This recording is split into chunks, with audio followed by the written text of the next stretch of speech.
केपी ओलीले अघि नै मैले भने अति हिन्दूवादी के अरे भाजपा जो नरेन्द्र मोदी नेपालमा एउटा हिन्दू सम्राट चाहिन्छ र त्यो बिउताउने एउटा आधार भनेको चाहिँ कमसेकम यो देशमा चाहिँ हिन्दू सम्राट भन्यो भने त गणतन्त्रवादीले मार्ने भयो। कमसेकम चाहिँ हिन्दू राज्य चाहिन्छ भन्यो। अब हिन्दू राज्य भएपछि सम्राट पनि बिस्तारै ल्याउला भन्ने सोचले जुन प्रकारको चाहिँ तानाबाना बुनिया छ। राजा आऊ देश बचाऊ भनेर आन्दोलन चलिसक्यो। अब तपाईहरु चाहिँ त्यो आन्दोलन देखेर डराउनु भएको भन्छन्।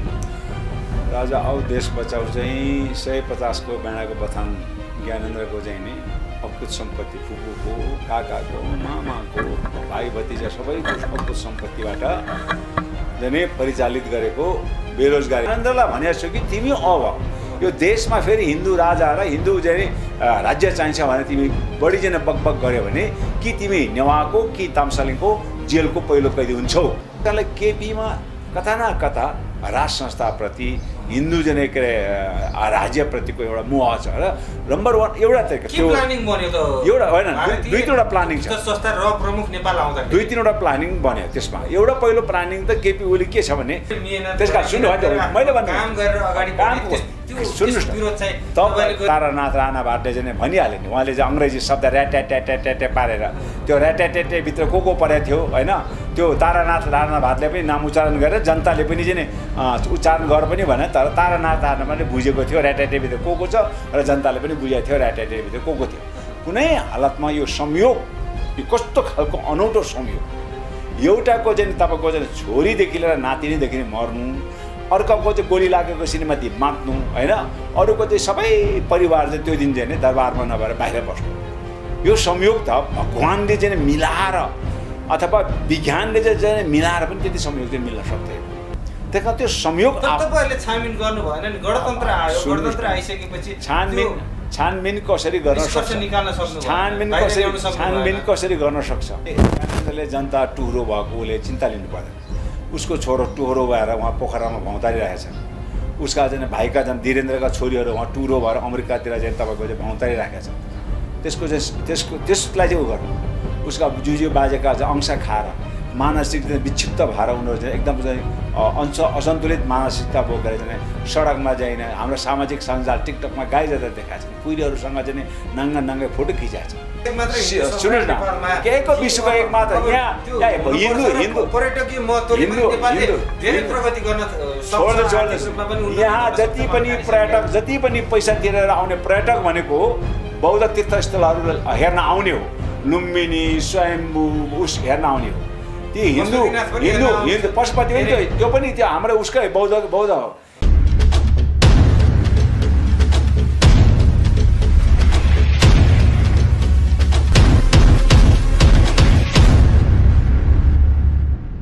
दर्शकबिन्दुहरू जनता समाजवादी पार्टीका केन्द्रीय सदस्य आङ्काई शेर्पाजी आज हामीसँग कुराकानीको लागि हुनुहुन्छ। स्वागत छ सर यहाँलाई। धन्यवाद छ। धन्यवाद। आरामै हुनुहुन्छ? सकुशल छु। देशमा यतिखेर एकदमै रूपमा राजा आऊ देश बचाऊ भनेर आन्दोलन चलिसक्यो। अब तपाईहरु चाहिँ त्यो आन्दोलन देखेर डराउनु भएको भन्छन् नि।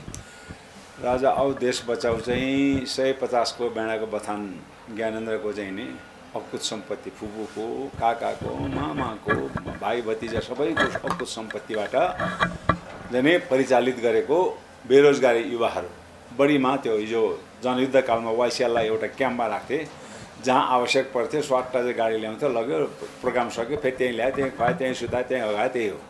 र अहिले ज्ञानेन्द्रले आफ्नो अकुत सम्पत्तिलाई दुरुपयोग गरेर बेरोजगारी युवाहरूलाई मासिक दिनको 1000 रुपियाँ होइन उनीहरूलाई इन्टरनेट खाना बस्नेको व्यवस्था दिएर विभिन्न चाहिँ के भन्छ स्कुल अथवा के अरे होटलहरूमा रुम बुक गरेर राखेको छ। उनीहरूलाई जति बेला आवश्यक जहाँ जुन ठाउँमा जुन प्रयोजनका लागि चाहिँ आवश्यक पर्छ त्यही ठाउँमा प्रयोग गरेर उनीहरूलाई त्यही ठाउँमा फेरि फर्काउने प्रचलन छ भन्ने कुरा हामीले सुनेको छ। तर स्वतःस्फूर्त रूपमा जसरी बुटोलमा देखियो नि बाइक र्याली जुन किसिमले देखियो संसदीय समितिमै आवाज उठ्यो।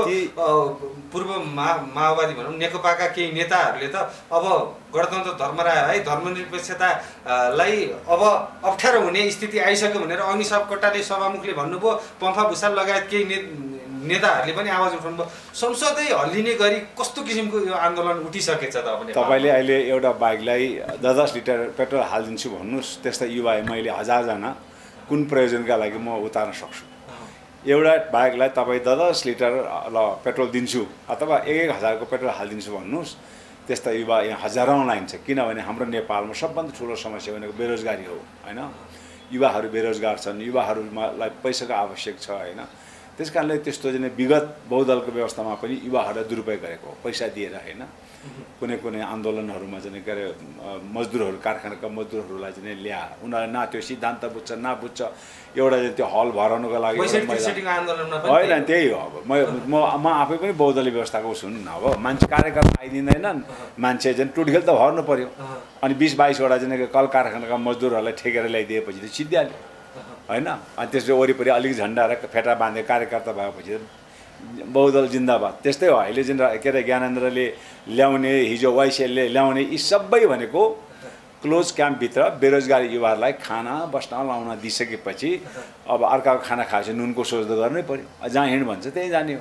तर तपाईँहरूले पनि यो लोकतान्त्रिक व्यवस्थामा चेतावनी दिनुभयो खुल्ला रूपमा जनता समाजवादी पार्टीको भातृ सङ्गठनबाट, अब राजावादीहरूको खैर छैन है, हामी कारबाहीमा उत्रिन्छौँ भनेर भन्नुपर्ने अवस्था चाहिँ कसरी सिर्जना होइन। त्यो किन भन्दाखेरि दुरुपयोग गर्यो, बेरोजगारी युवाहरूलाई दुरुपयोग गरेर एउटा भ्रम छर्ने काम गरियो र त्यो भ्रमले एउटा तपाईँले अघि तपाईँ जस्तो एउटा पत्रकारहरू जो आफैमा अध्ययनशील हुन्छन् उहाँहरूले पनि नबुझिकन साँच्चै नेपालमा चाहिँ राजतन्त्र फर्कन आँटेको हो कि भन्ने एउटा आशंका पैदा गर्ने काम गर्यो। त्यही कारणले चाहिँ समाजमा यस्तो खालको चाहिँ निराधार कपोकल्पित चाहिँ भ्रमहरू सृजना उत्रिएको छ नि, त्यो सुन्नुहोस् न। तपाईँ कल्पना म एउटा राजनीतिक पार्टीको म एउटा चाहिँ कार्यकर्ता हुँ। 200-300 को चाहिँ कार्यकर्ता झन्डासहित निकाल्नका लागि केही नभए पनि उसलाई पानी मात्रै र त्यो ब्यानर स्यानर मात्रैको लागि केही नभए पनि मिनिमम 60,000देखि 1 लाख चाहिन्छ। त्यो युवाहरू स्वयं एक दिनको लागि ती स्वयं युवाहरू बेरोजगारी छन्। बाउ आमाले पैसा दिँदैन त्यो माइतीघर मण्डलमा राजा आऊ देश बचाउको लागि त्यत्रो टी सर्ट दिँदैन, टी सर्ट फेर्ने दिँदैन, झन्डा फेर्ने। त्यो एउटा टी सर्टको दाम कति पर्छ तपाईँलाई थाहा छ? एउटा केही नभने 800-900 पर्छ। कहिले उत्पादन गरिदियो भन्नु पर्यो नि। विद्यार्थीसँग त पैसा त हुँदैन। म पनि विद्यार्थीकाल गुजेर आएको हुने चाहने भनेको ज्ञानेन्द्र हो। यो देशमा अब राजतन्त्र आउनुपर्छ भने एउटै पारस त भन्दैन आजकल।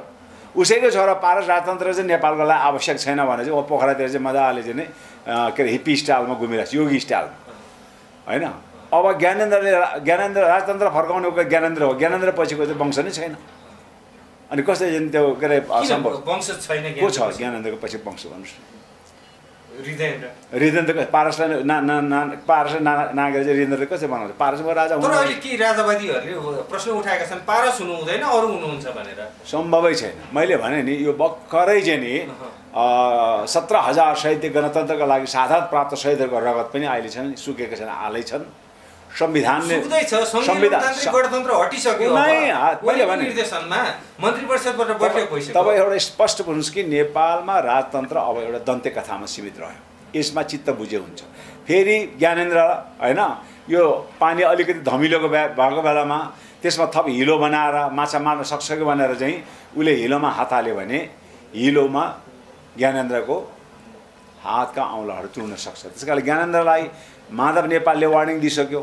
मैले पनि ज्ञानेन्द्रलाई वार्निङ दिइसकेको छु। मैले दिइसकेँ। मैले ज्ञानेन्द्रलाई भनेको छु कि तिमी अब यो देशमा फेरि हिन्दू राजा र हिन्दू चाहिँ राज्य चाहिन्छ भने तिमी बढी चाहिँ बकबक गऱ्यो भने कि तिमी नेवाको कि तामसालिङको जेलको पहिलो कैदी हुन्छौ भनेको छु। अहिले ट्रम्प कसलाई राजा ज्ञानेन्द्रलाई किन भेट्ने? त्यसलाई भेट्नुपर्ने के काम छ भन्नुहोस् न।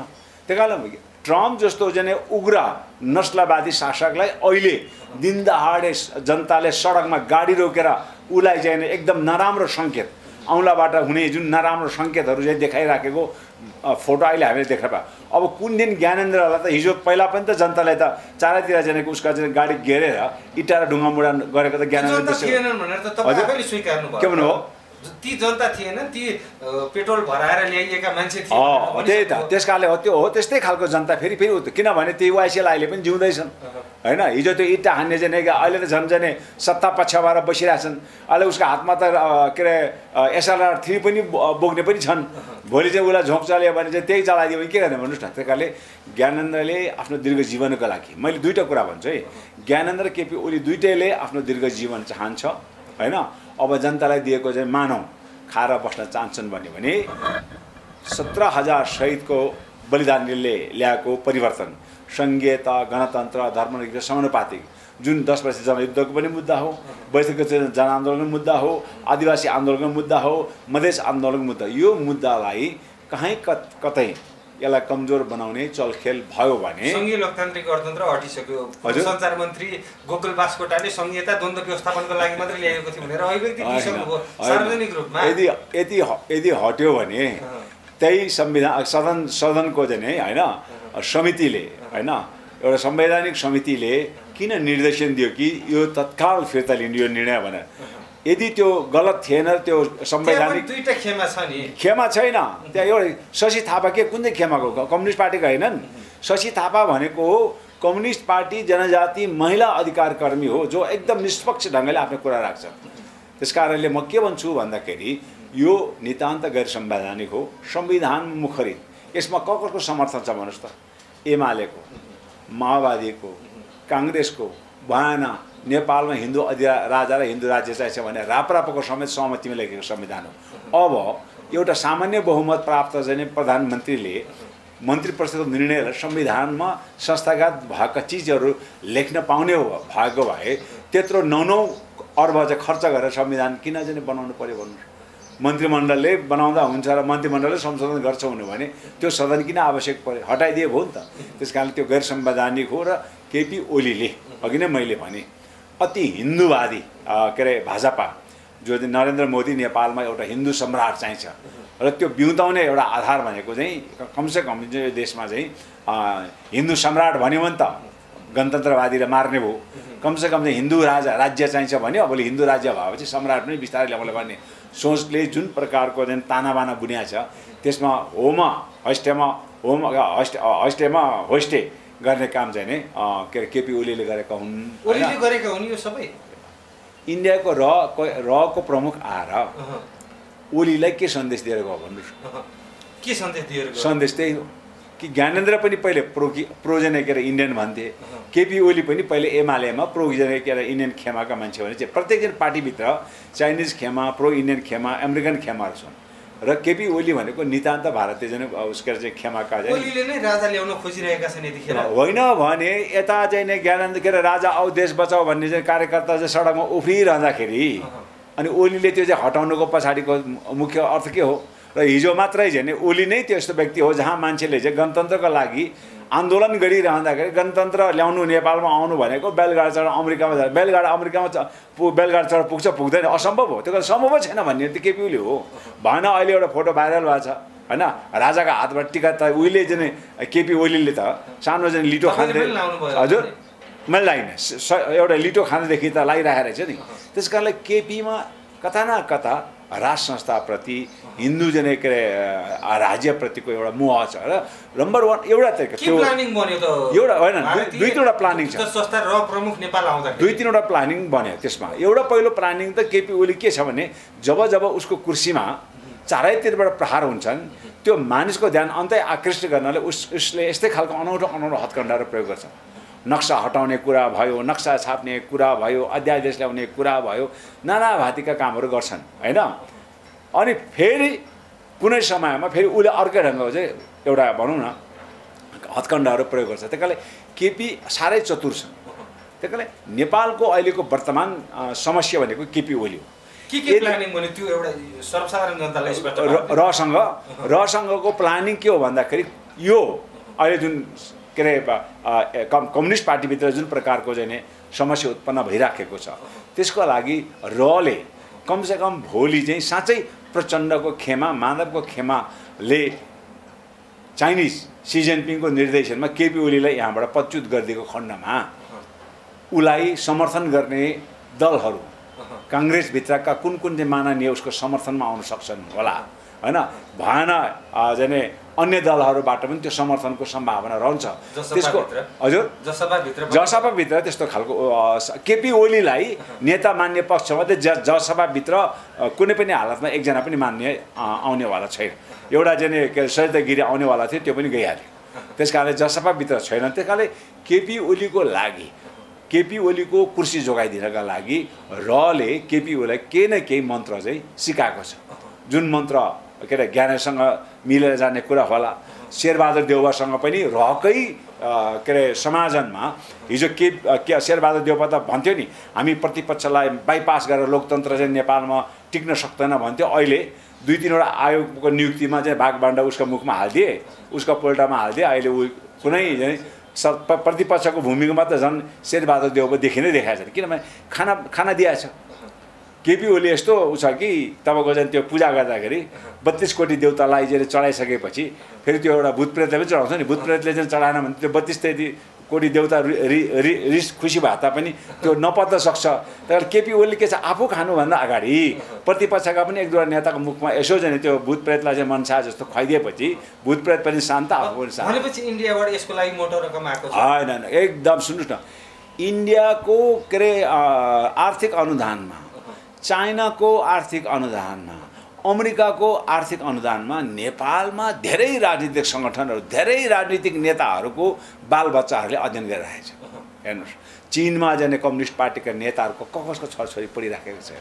भारतका विश्वविद्यालयमा चाहिँ कुन जाने के अरे जाने भारतीय खेमाका जाने नेताहरूको छोरछोरी पढिराखेका छन्। अमेरिकाको विश्वविद्यालयमा कुन छ, उनीहरूले खोलेका संस्थामा अरबौँ अरब डलर कसरी आउँछन्। अहिले चाहिँ के अरे शेरबहादुर देउवाका श्रीमतीले खोले आरजु देउवाको संस्थामा हेर्नुहोस्, र एमालेका चाहिँ नेताका श्रीमतीले खोलेको सङ्घ संस्थामा हेर्नुहोस्, त्यो जुन विदेशी अनुदान जुन प्रकारले त्यहाँको जाने दलितको मुक्ति भनेर चाहिँ उनीहरूले खोल्याएको छ, जनजातिको जाने सामाजिक सशक्तिकरण उसले खोल्याएको छ, अपाङ्गको लागि उनीहरूले खोल्याएको छ, होइन? त्यस्तो संस्था खोलेर विदेशबाट चाहिँ अरबौँ डलर, मैले भने नि तपाईँले आरजु देउवाले चलाउने संस्था, राजेन्द्र पाण्डेको श्रीमतीलाई चलाउने संस्था, अथवा एमालेका नेताका चाहिँ इभन हिजो म एमालेमा हुँदा हामीलाई निर्देशन थियो तिमीहरूलाई सिधै चाहिँ राज्यको कोषबाट पैसा हाल्न मिल्दैन, त्यस कारण सबैले एउटा चाहिँ एनजिओ दर्ता गर्ने र एनजिओले एउटा कार्यक्रम बनाएर विभिन्न मन्त्रालयमा पेश गर्ने, त्यो मन्त्रालयबाट चाहिँ पैसा आउँछ, त्यसैले पार्टी चलाउने भन्ने निर्देशन पनि आउँथ्यो। त्यस कारणले यस्तो खालको षड्यन्त्र प्रपञ्च एमालेभित्र काङ्ग्रेसभित्र नहुने होइन। झन् राप्रपा त मैले भने अहिले त शिवसेनाको, भारतीय जनता पार्टीको, ज्ञानेन्द्रको चाहिँ नि तपाईँको चाहिँ ती सम्पूर्ण होइन भने कमल थापासँग त्यस्तो कुन चाहिँ सम्पत्ति छ भन्नुहोस्। ल पशुपति शमशेरको त अब राणा हो के भन्यो, ग्वालियरका महारानीको ज्वाइँ हो, एकपट्टि चाहिँ पशुपति एकपट्टि चाहिँ हिरा मोती चाहिँ जवाहरात राखेर चाहिँ छोरी दिएको थियो भन्न, त्यो पनि अकुत सम्पत्ति होला। आज उद्योगपति हो।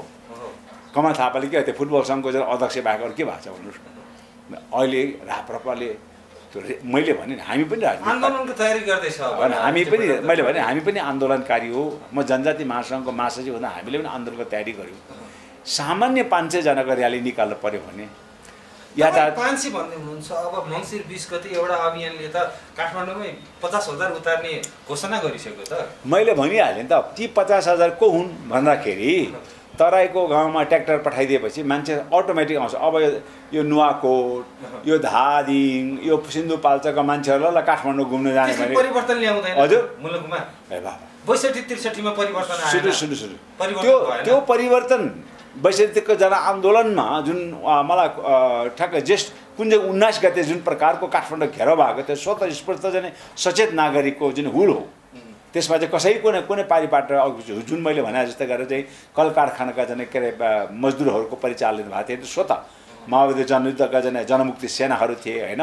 त्यति बेला चाहिँ सचेत चाहिँ हामी चाहिँ बहुदलीय व्यवस्थाका कार्यकर्ताहरू थियौँ। हामी जुन चाहिँ प्रत्येक दिन बिहानदेखि बेलुकीसम्म रत्ता पार्कमा हामी धर्ना दिन्थ्यौँ, जसले गर्दा बिस्तारै बिस्तारै जनता चाहिँ बटुल्दै गयो र एउटा ठुलो चाहिँ एउटा शक्ति चाहिँ त्यसले पैदा गर्यो। तर अब अहिले तर त्यही बेलामा 62-63 कै बेलामा अब धर्मनिरपेक्षता थिएन मुलुकमा, राजसंस्था थियो। अब राजसंस्था धर्मनिरपेक्षताको विषयमा चाहिँ कुरै नगरिकन जनताको मतै नबुझिकन यो परिवर्तन भयो। अब यो परिवर्तन हामीलाई स्वीकार्य छैन भनेर स्वतःस्फूर्त रूपमा पनि आए नि जनता। 2-3 कुरा तपाईँले याद गर्नु होला। नेपालको पुरानो संविधानलाई च्यातेर फालेपछि नयाँ संविधान नबनाउन् जेलसम्मको लागि एउटा देश सञ्चालनको लागि एउटा अन्तरिम संविधानको मस्यौदा तयारी भयो। त्यो अन्तरिम संविधानमा सङ्घीयता नहुँदाखेरि मधेसमा चाहिँ आगो बल्ने आन्दोलन भयो। 60-65 जना मान्छेले साथ प्राप्त गरे, बाध्य भएर संविधान अन्तरिम संविधानमा सङ्घीयता भन्ने शब्द चाहिँ राखियो। त्यसमा चाहिँ नै हिन्दू धर्मका आस्थाका केन्द्र गाईलाई राष्ट्रिय जनावर बनायो भने त्यो संविधान चाहिँ त्यो जारी भएको 4 घण्टामा त्यो राष्ट्रिय जनावर बनाएको चाहिँ धारालाई हामीले जिकेर 4 घण्टामा माइतीघर मण्डलमा जलाउने मै हुँ होइन। अनि हिजो जनयुद्ध कालमा ल अब चाहिँ तिम्रो धर्मनिरपेक्ष हुन्छन्, त्यसकाले धर्मनिरपेक्ष भनेको सबैले आफ्नो धर्म संस्कृति संस्कारको चाहिँ उपभोग गर्न पाउँछन्, त्यसकारणले चाहिँ गाई गोरुको मासु खानु कुनै अपराध होइन भनेर प्रचण्डैको नेतृत्वमा कति ठाउँमा त गोरुको मासु काटेर भोज खाएकै हुन्। यो त हामीले चाहिँ समाचारको माध्यमबाट पनि सुनेको हो। त्यसकारण अहिले राजावादीहरूले एउटा चाहिँ के कुरा उठाउँछन् भन्ने यस्ता कुराहरू जनयुद्ध राजाले पनि सन्देश दिए नि दसैँको अवसरमा, अब जनता चाहिँ मेरा जनता टुरा भयो है, अब भस्मासुरी आसुरी प्रवृत्ति यी नेताहरूको भयो भनेर त आह्वानै गरेका हुन्। ज्ञानेन्द्रले जनता टुह्रो भएको उसले चिन्ता लिनु पर्दैन। उसको छोरो टुह्रो भएर उहाँ पोखरामा भौँतारिरहेछन्, उसका चाहिँ भाइका चाहिँ वीरेन्द्रका छोरीहरू उहाँ टुह्रो भएर अमेरिकातिर चाहिँ तपाईँको चाहिँ भौँतारिराखेका छन्। त्यसलाई चाहिँ उ गर्नु, उसका जुजु बाजेका चाहिँ अंश खाएर मानसिक विक्षिप्त भएर उनीहरू चाहिँ एकदम चाहिँ असन्तुलित मानसिकता बोकेर चाहिँ सडकमा चाहिँ हाम्रो सामाजिक सञ्जाल टिकटकमा गाई जाँदा देखाएका छन्, कुहिरीहरूसँग चाहिँ नङ्गे फोटो खिचाएको छ। त्यस कारणले चाहिँ ज्ञानेन्द्रलाई मेरो अनुरोध छ, तपाईँ नेपाली जनताको चिन्ता लिनु पर्दैन। नेपाली जनता अहिले तिमी बिना असाध्य चाहिँ हामीलाई चाहिँ अभिभावक भएको हामीले महसुस गरेका छौँ। जुन बेला तिम्रो शासन थियो त्यति बेला हामी टुरो महसुस हुन्थ्यो, किन तिमीले हिन्दू धर्म मात्र संरक्षण गर्थ्यौ, हाम्रो धर्म संस्कृति वेशभूषाको कुनै संरक्षण गर्दैनथ्यौ। तिमीले बाहुनको पहाडे ब्राह्मणको मात्र हात ढोग्थ्यौ, हामी चाहिँ आदिवासी जनजाति र दलितको हात खुट्टा कहिल्यै ढोगेनौ होइन। हामीले दरबारभित्र कहिले पनि पसाएनौ। अहिले पनि तिम्रो चाहिँ गद्दी आरोहण गर्ने ठाउँमा अहिले चाहिँ नारायणहिटी सङ्ग्रहालय छ, त्यो सङ्ग्रहालयभित्र म प्रवेश गरेँ। त्यो गद्दी आरोहण गर्ने ठाउँमा विभिन्न देवी देवताका के अरे आकृतिहरू छन्। त्यहाँ चाहिँ यो कमसेकम चाहिँ हिजो पूर्व कालमा किराँतीहरूको लिच्छवीहरूको बुद्ध जन्मेको ठाउँ भएको हुनाले त्यो देवी देवताका आकृतिभित्र किराँती चाहिँ सुङ्नीमा पारुहा बुद्धका मूर्तिहरू होइन के चाहिँ यो अटिदिएको भए तिम्रो चाहिँ त्यो गद्दी पनि अलिकति दीर्घजीवी हुन्थ्यो होला के। तिमीले मात्र हिन्दू देवी देवता जसको चाहिँ के अरे संस्कार संस्कृति नै के अरे मान्छे मार्ने काट्ने खालका चाहिँ त्यस्ता देवी देवताको चाहिँ आकृति राखेर तिम्रो परिवारमा पनि त्यस्तै के अरे मास्ने काट्ने मार्ने छलछाम षड्यन्त्र गर्ने मात्रैले चाहिँ तिमीलाई आशीर्वाद पाए जस्तो लाग्यो, जसले गर्दाखेरि तिमीहरू आफैले आफ्नो परिवारहरू ध्वस्त र समाप्त पारे। आफैले पारेको हुन्। ज्ञानेन्द्रले वंशनाश गरे भन्नु खोज्नुभयो तपाईँले? वीरेन्द्र कसले? अब यो भनिराख्नु पर्दैन। हाम्रा चाहिँ के अरे तारानाथ राणा भाटले चाहिँ भनिहाल्यो नि, उहाँले चाहिँ अङ्ग्रेजी शब्द ऱ्याट्याट्याट्याट्याट्या पारेर त्यो ऱ्याट्याट्याट्याभित्र को परेको थियो होइन। त्यो तारानाथ राणा भाटले पनि नाम उच्चारण गरेर जनताले पनि चाहिँ उच्चारण गर पनि भने, तर तारानाथ राणाले बुझेको थियो ऱ्याट्याट्याभित्र को छ र जनताले पनि बुझेको थियो ऱ्याट्याट्याभित्र को थियो। कुनै हालतमा यो संयोग, यो कस्तो खालको अनौठो संयोग, एउटाको चाहिँ तपाईँको चाहिँ छोरीदेखि लिएर नातिनीदेखि मर्नु, अर्काको चाहिँ गोली लागेको श्रीमती बाँच्नु होइन, अरूको चाहिँ सबै परिवार चाहिँ त्यो दिन चाहिँ दरबारमा नभएर बाहिर बस्नु। यो संयोग त भगवान्ले चाहिँ मिलाएर अथवा विज्ञानले चाहिँ मिलाएर पनि त्यति संयोग चाहिँ मिल्न सक्दैन। त्यही कारण त्यो संयोग तपाईँहरूले छानबिन गर्नु भएन नि। गणतन्त्र आयो, गणतन्त्र आइसकेपछि छानबिन कसरी गर्न सक्छ? छानबिन कसरी गर्न सक्छ? जबकि दरबार हत्याकाण्ड हुँदा पहिलो गिरफ्तारमा परेको भनेको चाहिँ गिरिजाप्रसाद कोइराला, उसको हातमा सेना थिए, राजभक्त सेनाहरू थिए। त्यहाँ चुइक्क कसैले के गर्यो, त्यहाँ दिन दहाडे त्यही भुटिदिन्थ्यो। राजाका गल्ती देख्ने कतिवटा सचिवहरूको ज्यान कहाँ छ? अत्तो-पत्तो छैन। राजगद्दीभित्र, राजदरबारभित्र, राज संस्थाभित्र भएका चाहिँ कमी कमजोरहरू, त्यहाँ कति चेलीहरू बलात्कार भए, ती बलात्कारी चेलीका चाहिँ आफन्तहरू गायब भएको छन्। हिजो मात्रै चाहिँ के हाम्रो चाहिँ के अरे एकजना डिके बुद्धिस्ट भन्नेले चाहिँ त्यहाँ चाहिँ के अरे यो उपराष्ट्रपतिको कार्यालयमा चाहिँ उहाँले आफ्नो एउटा विमोचनमा अभिव्यक्ति दिनुभयो। उपराष्ट्रपतिज्यू, यो राणाले बनाएको दरबार हो, यहाँ धाराको पानी आउँदैन थियो, यहाँ चाहिँ 3-4वटा इनारका पानीबाट मानिसहरूले चाहिँ पानी पिउँथे।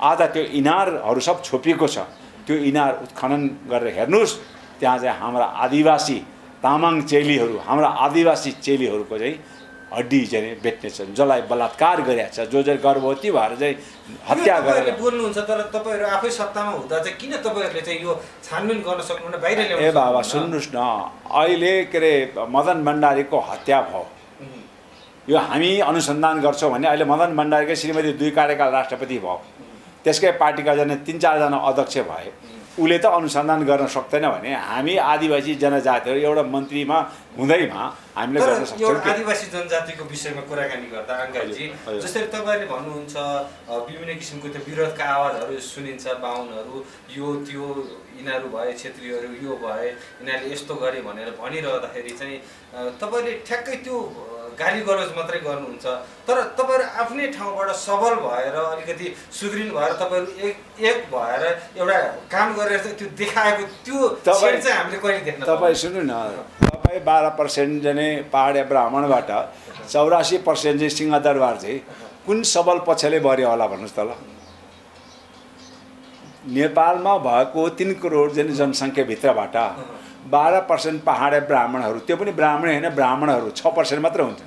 6%बाट 84% का यहाँका प्रधानमन्त्रीदेखि लिएर तपाईँको राष्ट्रपतिदेखि लिएर सेनापतिदेखि लिएर कर्मचारीदेखि लिएर सेनादेखि लिएर तपाईँ कल्पना गर्नुहोस्।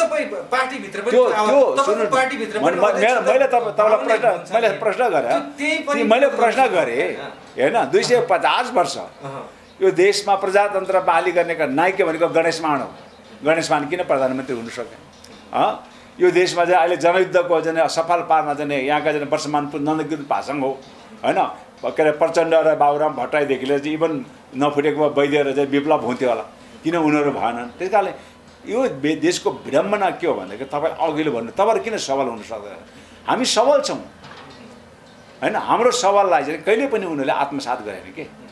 तपाईँले चाहिँ अब के अरे खरायो अगाडि चाहिँ खुट्टा उजुन्छ, ऊ दौडाउन सक्छ। कछुवा चाहिँ डल्लो हुन्छ, ऊ दौडाउन सक्दैन। कछुवामाथि मान्छेले खुट्टा टेक्दै त्यो किचिन सक्दैन, खरा जतिको कछुवा दौडाउन सक्दैन। सबैको आफ्नो आफ्नो सबल हुन्छ नि।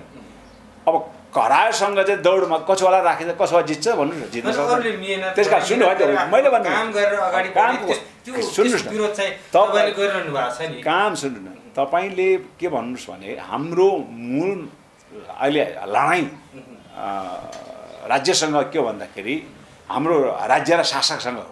यो देशको शासक त पहाडे ब्राह्मण हो भन्नेमा तपाईँ कुनै शङ्का नै रहेन।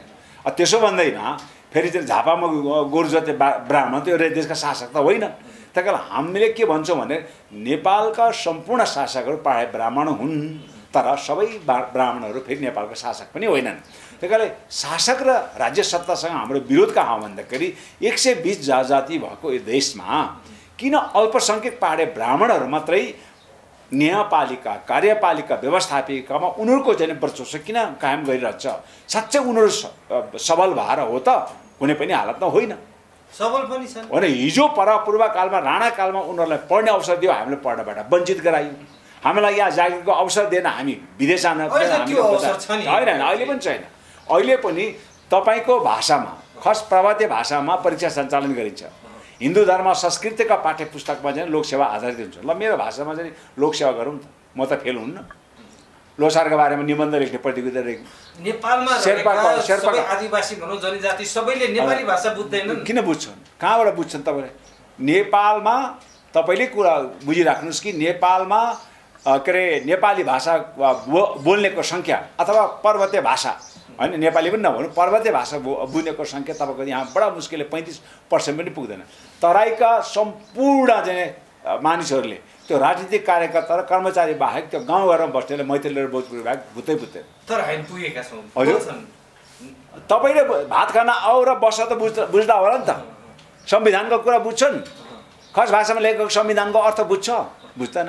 जनगणनाका चाहिँ त्यो निर्देशनहरू बुझ्छन्? बुझ्दैनन् होइन। मिची हात धुनु भनेर भन्छन् होइन, हेर्दाखेरि तपाईँलाई बुझ्यो जस्तो लाग्छ, तर त्यहाँ गएर चाहिँ मिची चाहिँ देखाउ त भनेर चाहिँ देखायो भने त्यो थारूले चाहिँ मिची भने के हो थाहा पनि हुँदैन।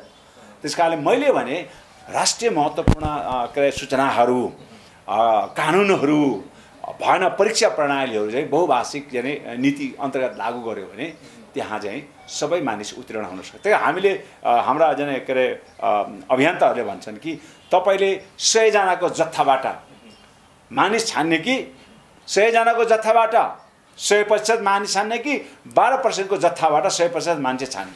निश्चित रूपमा 12%बाट चाहिँ 100% छान्यो भने त्यो चाहिँ असाध्य चाहिँ सुयोग्य हुनेवाला छैन, सबल पनि हुनेवाला छैन। तर 100%बाट छान्यो भने त कुलमान घिसिङ जस्तो आउन सक्दो रहेछ, डाक्टर सन्दुगुरी जस्तो आउन सक्दो रहेछ महावीर पुन जस्तो आउन सक्दो रहेछ, भएन डाक्टर गोविन्द केसी जस्तो मान्छे पनि आउन सक्दो रहेछ नि, जो राजनीतिक नजिक नभए तापनि आम नेपाली र नेपाल र नेपालीको पक्षमा सोच्ने डाक्टर गोविन्द केसी जस्तो पनि आउँछ। त्यस कारणले चाहिँ नि नेपालको के अरे शासन व्यवस्थाहरू, त्यसको छनौट, मैले व्यवस्थापिका, कार्यपालिका, न्यायपालिका यी सबै चिजहरू, अब तपाईँ के अरे सैनिकमा हेर्नुहोस् आज, तर तपाईँले सुन्नु म भनिहाल्छु, आज दक्षिणपट्टिको सिमानामा त्यहाँ बस्ने पूर्वका लिम्बूहरू, राईहरू, किराँतहरू, त्यसपछि त्यहाँ बस्ने थारूहरू, त्यहाँ बस्ने मधेसी दनुवारहरू होइन, त्यहाँ उता चाहिँ पश्चिममा गए त्यहाँका जना मगरहरूलाई सामूहिक रूपमा बोर्डर फोर्स भन्ने एउटा छुट्टै चाहिँ सैनिक दस्ता खडा गरेर त्यो बोर्डरको रक्षा गरेर दिएको भए त ती मानिसहरूलाई गुच्चा खेल्दैदेखि थाहा छ कि उसको नेपालको सिमाना कहाँ थियो, उसको जुजुबाजेले कहाँसम्म खेत जोतेका थिए, उसले कहाँसम्मको चाहिँ पानीको कुलो कहाँबाट ल्याउँथ्यो भन्ने कुरो थाहा छ नि त। आज एउटा चाहिँ सानो चाहिँ के अरे एक बोरा सिमेन्ट र एक दुईजना गिटी बालुवाले बनेको चाहिँ के अरे त्यो जङ्गे पिलरलाई सिमानाको चाहिँ आधार मान्दाखेरि आज हाम्रो सिमाना दिन प्रतिदिन त्यो सारिँदै कुम्चिँदै गएको छ। त्यस कारण मैले के भन्छु भने नि, आज चाहिँ हामी काला पानी भन्छौँ नि, लिपु लेक दिम्प्याधुरा भन्छौँ नि, तपाईँलाई थाहा छ त्यहाँको आदिवासी कौन हो? त्यहाँका आदिवासी भनेको 82 सौका हो। हिजो सुगौली सन्धि हुँदाखेरि चाहिँ 16वटा गाउँमा 8 गाउँ उता पश्चिममा चाहिँ भारतमा पसे, 8 गाउँ नेपालमा बसे। भारतमा पसेको चाहिँ के अरे 82 सौका बोर्डर फोर्सका चाहिँ अहिले चाहिँ कमान्डर जनरल कर्नल उही छन्, त्यहाँको पुरा चाहिँ बोर्डर फोर्सको जिम्मेवारी उसलाई दिएको छ, किनभने त्यो त उसको चाहिँ आदि थलो हो नि, उसलाई थाहा छ नि यताका 82 सौका चाहिँ नि त्यहाँ चाहिँ एक पाती चामल किन्न तल चाहिँ तल उसमा के अरे नेपालगञ्ज जानुपर्ने अवस्था आउँछ। त्यही कारणले चाहिँ यस्तो खालको राज्य व्यवस्थाले सम्बोधन गर्न सक्दैन।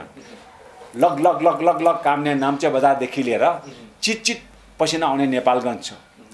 120 जातिहरू छन्, भाषाभाषी छन्, धर्म संस्कृति छन्। त्यसको लागि सिंहदरबारभित्र एउटा बाहुन सचिव र एउटा बाहुन मन्त्रीले बनाएको योजनाले सिङ्गो देश चल्छ? चल्दैन। बहुभाषिक, बहुजातीय, बहुसांस्कृतिक मुलुकमा धेरै आवाज उठ्न थाल्यो। यसको लागि एकताको प्रतीकको रूपमा चाहिँ राज संस्था ल्याउनु पर्यो भनेर अभियान चल्यो। त्यो राज संस्थामा एकताको प्रतीक के देख्नुहुन्छ? त्यसले मेरो लोसारमा आउँछ? त्यो आउँदैन। त्यसले मेरो लामालाई ढोक्छ? त्यसले ढोक्दैन। त्यो के को एकताको प्रतीक? त्यो त ब्राह्मण हिन्दू राजा, हिन्दूको प्रतीक मात्र हो। त्यो राजाले मेरो लामालाई ढोक्छ कहिले? ढोक्दैन। त्यसले उल्टा लामाले त्यसलाई ढोकाउँछ। यो देशव्यापी चाहिँ के अरे लामा दर्शन कार्यक्रम भनेर 75 जिल्लाका चाहिँ लामाहरू चाहिँ बटुलेर एक दुईवटा चाहिँ ठाउँ घुमायो अनि लास्टमा आएर फेरि राजाको चाहिँ हातबाट टिका लाउन लाउँछ। आज हाम्रा लामाहरूलाई चाहिँ हाम्रा लामाको जिउमा हामी छुन पाउँदैन। त्यस्ता लामालाई नागरिकता लिँदाखेरि नेपाली टोपी लिन बाध्य बनाए। अनि त्यस्ता मुला राज संस्था हाम्रो एउटा चाहिँ उसको प्रति हुन्छन्। तर अब तपाईँ आफै भन्नु भएको छ ओलीले नै ल्याउँदैछन्, ओली प्रधानमन्त्री हुनुहुन्छ। अब मैले भने नि औँलाको सङ्केत देखाएर उसलाई चाहिँ गाली गलौज गरिरहेको छ। त्यस कारणले मैले भने नि अहिले केपी ओलीले गरेको कुकर्महरूलाई समयमा के प्रचण्डले नरोक्ने हो, कम्युनिस्ट पार्टीलाई नरोक्ने हो भने कम्युनिस्ट पार्टी पनि सक्यो, देश कम्युनिस्ट पार्टी त टुक्रियो देश पनि टुक्रिन्छन्, देश सिक्किमीकरण हुनसक्छ। होइन भने केपी ओली जस्तो एउटा लोकतान्त्रिक पार्टीमा केपी भनेको एउटा व्यक्ति हो, केपीसँग 4-5 जना मान्छे होला, तर त्यो कम्युनिस्ट पार्टीभित्रको एकदम श्रेष्ठ नेता भनेको प्रचण्ड हो, माधव नेपाल हो, जलनाथ खनाल हो, भएन वामदेव गौतम हो। त्यत्रो नेता एकपट्टि लाग्दा पनि केपी ओलीको पल्ला भारी के हुन्छ? किन हुन्छ त? किन भइरहेछ भने त्यही हो, अघि नै मैले भने जस्तै त्यहाँ चाहिँ अदृश्य भारतीय शक्तिको चाहिँ गएर चुम्बकले त्यसलाई चाहिँ ढलपल हुन दिइराखेको छैन। भारत नेपालमा राज संस्था ल्याउन चाहन्छ। ए बाबा, भाजपा के बुद्धिस्ट नै पार्टी हो? होइन। क्रिस्चियन पार्टी हो? होइन। हिन्दूवादी पार्टी, इस्लामिक पार्टी हो? होइन। भाजपा भनेको हिन्दू राजतन्त्रको पक्षधर पार्टी हो र हिन्दू सम्राट नेपालमा हुनुपर्छ भनेर शिवसेनासँग विश्वको एक मात्र सुन्नुहोस् न, केको विश्वको एक मात्र यहाँ हिन्दू पर्यटकीय महत्त्वले धेरै प्रगति गर्न छोड्दै यहाँ जति पनि पर्यटक, जति पनि पैसा तिरेर आउने पर्यटक भनेको बौद्ध तीर्थस्थलहरू हेर्न आउने हो, लुम्बिनी, स्वयम्भू उस हेर्न आउने हो। ती हिन्दू पशुपति पनि त्यो पनि त्यो हाम्रो उसकै बौद्ध हो। हिन्दूको हिन्दूको तीर्थयात्री भनेको पैसा दिएर लिङ्ग देखाएर आउने, त्यो शिवरात्रिमा आउने भारतीय जोगी बाहेक अरू कोही पनि आउँदैन। यहाँ पैसा तिरेर आउने भारतीय पर्यटक भनेको त्यो पनि शिवरात्रिको दिन लिङ्ग पनि देखाएर उल्टो त्यसलाई भत्ता दिएर यहाँ चाहिँ नेपाल भ्रमण गर्न आऊ भनेर दिनुपर्छ। त्यसले पनि पगितो पाएन भने उल्टो चाहिँ आजको अगाडि चाहिँ ताण्डव नृत्य देखाएर पोहोरपरा कस्तो चाहिँ गाई जात्रा गयो भन्नुहोस् त। हो यस्तो खालको चाहिँ हिन्दूहरू नेपालमा भित्रिनु हो। त्यही कारणले भारतीय जनता पार्टी हिन्दू पार्टी हो भन्ने कुरामा तपाईँ कुनै दुविधा नराख्नुहोस्। ऊ नेपालमा हिन्दू चाहिँ अब यी भारतमा त सम्भव रहेन। भारतमा चाहिँ पृथ्वीनारायण शाहले पृथ्वीनारायण शाहले असली हिन्दुस्तान त भारतले बनाउनु खोजेको हो नि त। त्यहाँ नसकेर चाहिँ त्यहाँ मुगलका चाहिँ के अरे मुस्लिम राजाहरूले खेदिएपछि त्यसपछि पृथ्वीनारायण शाहले चाहिँ के गर्यो भने तिमीले चाहिँ भारत जुन बनाउन नसकेको हिन्दुस्तान अब म नेपालमा सक्कल हिन्दुस्तान म बनाउँछु भनेर बनासी राजासँग सहमति गरेर उसबाट हात हतियार र पैसा ल्याएर त्यहाँबाट मगर र चाहिँ गुरुङहरूलाई चाहिँ आफ्नो सेनामा भर्ती गराएर नुवाकोट आक्रमणबाट गएपछि नै गोर्खा राज्य विस्तार गरेको हो। त्यस कारणले यो नेपालको भू राजनीतिमा इन्डियाको प्रभाव छैन भन्ने कुरा तपाईँ कल्पना किनभने यो हाम्रो नेपालको भू राजनीतिक अवस्था यस्तो छ कि दक्षिणपट्टि प्रत्येक इन्चमा मान्छे छिर्न र आउन जान सक्छ। त्यसको चाहिँ प्रभाव नेपालको सामाजिक आर्थिक राजनीतिक गतिविधि हुन्छ। सबै त्यो जनयुद्धकालीन हिजो भारत विस्तारवाद मुर्दाबाद भन्ने प्रचण्डले पनि आफ्नो चाहिँ के अरे जनयुद्धको सम्झौता कहाँ गरेर दिल्लीमा गए, त्रिभुवन राणासँग सम्झौता कहाँ गरेर दिल्लीमा गरेर गए, पञ्चायत र चाहिँ बहुदल बिचको सम्झौता कहाँ भयो, दिल्लीमा भयो। दिल्लीको आशीर्वाद बिना नेपालमा भात पाक्दैन। अब हुन्छ हामी अन्तिम चरणमा पनि छौँ।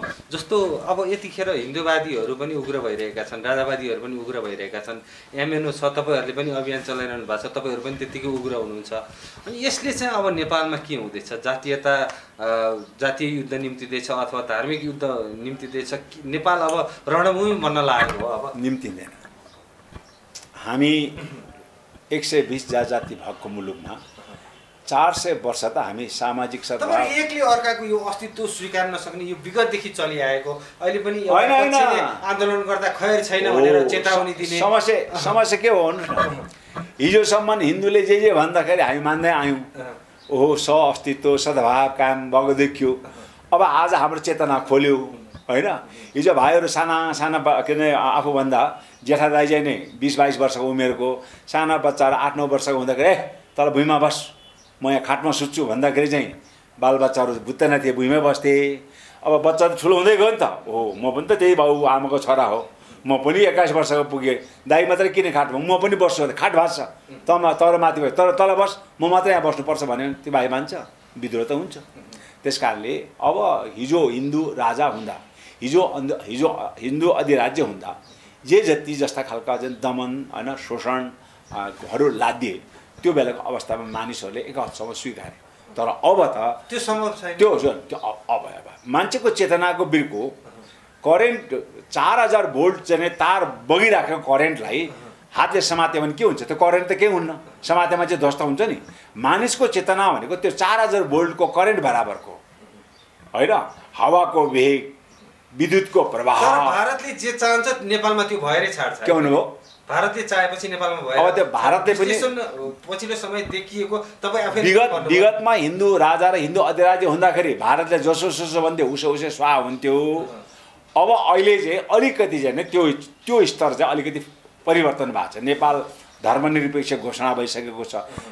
सुषमा स्वराज विदेश मन्त्रीले नरेन्द्र मोदीको चाहिँ भ्रमणभन्दा अगाडि पत्रकार सम्मेलनमा उसले हिन्दूको पक्षमा अभिव्यक्ति देऊ भन्दाखेरि म हिन्दू पार्टीको चाहिँ नेता हुँ, तर अहिले म धर्मनिरपेक्ष गणतन्त्र भारतको म परराष्ट्र मन्त्री हुँ, त्यस कारणले मैले हिन्दूको कुरा गर्नुहुन्न त भन्यो नि। हो त्यो खालको धर्म चाहिँ ठिक छ। केपी ओली चाहिँ हिन्दू धर्मावलम्बी मान्छे हो, उसको घरमा दसैँ मानोस्, तर जब नेपालको सन्दर्भमा यहाँका राष्ट्रपतिले बोल्नुपर्छ, जब यहाँका प्रधानमन्त्रीले बोल्नुपर्छ, जब सेनापतिले बोल्नुपर्छ, उसले के बुझ्नुपर्छ भने म संविधानतः धर्मनिरपेक्ष घोषणा गरेको त्यो देशको सेनापति, राष्ट्रपति, प्रधानमन्त्री हो र मेरो आचरण त्यो अनुसार हुनुपर्छ। र हिन्दू राजा र हिन्दू अधिराज्य हुँदा बखसको फेरि चरित्र यहाँ चाहिँ प्रदर्शन गर्यो भने जनताले सहन सक्दैन भन्ने कुरा आम नेता र अब यतिखेर अन्तिम बिन्दुमा पुगिरहँदा यो विवादहरू उत्कर्षमा पुगिरहँदा आन्दोलनहरू सबैले घोषणा गरिरहँदा राजनीतिक दलले अभियानले सबै किसिमको आन्दोलन घोषणा गरिरहँदा अब यहाँ ठ्याक्कै 2 किता छुटिएको हो राजा। हिजो संविधान निर्माणको क्रममा कमल थापाले पैसा खर्च गरेर कति मान्छे त्यहाँ ल्यायो भन्नुहोस् त, भयो के भयो? भएन। संहिता आई छोड्यो, धर्मनिरपेक्ष आई छोड्यो, गणतन्त्र पशुपतिको जोगीलाई चाहिँ तपाईँको चाहिँ 3 दिनमा चाहिँ उहाँ शिवरात्रिबाट जानुपर्ने पशुपतिको जोगीलाई अर्को 10 दिन यहाँ राखेर होइन चाहिँ त्यहाँबाट चाहिँ तल चाहिँ उसमा ल्याएर चाहिँ के अरे जाँड खुवाएर नसालु पदार्थ खुवाएर चाहिँ युवाहरूलाई चाहिँ लट्ठी हातमा भाला चक्कु लिएर चाहिँ हामी जनजातिको आन्दोलनमाथि प्रहार गर्न आएको होइन र। मलाई थाहा छ नि, म त्यसको त्यति बेला त नेतृत्वमै थिएँ। कमल थापा चाहिँ उत्तर साइडबाट बस्थ्यो, हामीहरू दक्षिण साइडमा बस्थ्यो। यद्यपि लुकेर कमल थापाका तीजना नसाले मातेका रक्सीले टिल्ल मातेका हुन्छ नि आजकल त गाउँ सडकमा खोज्न गयो त्यस्तो युवाहरू त कति उसलाई ज्यानको प्रभाव छैन, उसलाई चाहिने नसा दियो भने उसले जे पनि गर्छ, ऊ त्यहाँ ढुङ्गा हाना आइज भने हानेर आइदिन्छ। त्यस्ता मानिसहरूको प्रयोग कमल थापाले गरेको थियो। कारणले मैले भने राजनीतिक शक्ति हात पार्नका लागि मानिसले निकृष्ट चाहिँ व्यवहारहरू गर्न सक्छ, जुन कमल थापा र ज्ञानेबाट चाहिँ विगतमा पनि भएको, तर त्यसले कुनै प्रकारको परिवर्तन ल्याएन।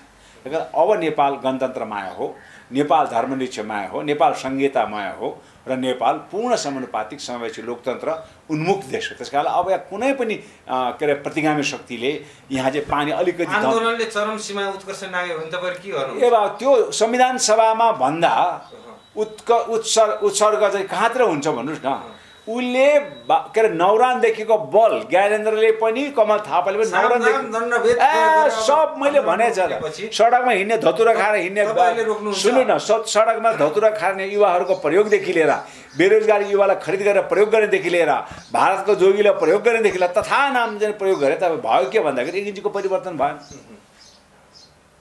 खालि त्यो जाने के अरे 8-9 जना चाहिँ माननीय भएको हुनाले धर्मनिरपेक्षलाई सनातन धर्मसँग जोड्नका लागि एउटा पहल गर्दै भयो। किनभने त्यति बेला कमल थापाको समर्थन बिना सरकार टिक्न नसक्ने अवस्था थियो। आफ्नो सरकार टिकाउनलाई कमल थापाको पनि यसो मन राखिदिउँ भनेर चाहिँ सनातन भन्ने शब्द चाहिँ संविधानमा लेखिदियो, अन्यथा त्यसको पनि कुनै अर्थ छैन। असाध्यै सान्दर्भिक र एकदम जने के भन्ने एकदम सेन्सिटिभ हैन इस्युजमा मेरो आफ्नो विश्लेषण गर्ने अवसर दिनुभयो। त्यसको लागि तपाईको मिडिया प्राविधिक मित्र र यो अन्तर्वार्ता हेर्नुहुने लाखौं लाख नेपाली दर्शकहरूलाई संघीय अभिवादन, जय मातृभूमि भन्न चाहन्छु।